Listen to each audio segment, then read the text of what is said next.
లాభమేదైనా ఉంటే నాకు, నష్టాలేమైనా ఉంటే తెలంగాణకు. ఇది సింపుల్ గా దొర అమలు చేసిన ఎజెండా.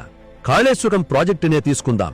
11.25% వడ్డీకి షార్ట్ టర్మ్ లోన్లు తీసుకొచ్చి తెలంగాణ నెత్తిన మోయలేని భారం వేసిండు.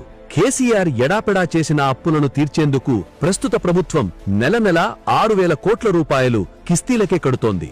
రాష్ట్రంపై ఈ వడ్డీల భారాన్ని తగ్గించేందుకు కేంద్రంతో గట్టిగా కొట్లాడేండు రేవంత్ అన్న. ఫలితంగా కాళేశ్వరానికి సంబంధించి 25,000 కోట్ల రూపాయల రుణాలను రీస్ట్రక్చర్ చేసేందుకు కేంద్రం గ్రీన్ సిగ్నల్ ఇచ్చింది. దీంతో 11.25% ఉన్న వడ్డీ భారం 7% తగ్గి టెన్యూర్ పెంచుకునే వెసులుబాటు దొరికింది. తద్వారా ఏటా 2,000 కోట్లపైనే తెలంగాణకు ఆదా కానుంది. కేవలం కమిషన్ల కోసం ప్రాజెక్టు అంచనా పెంచి షార్ట్ టర్మ్ లోన్లు తెచ్చి దొర తెలంగాణను ఆగం చేసిండు.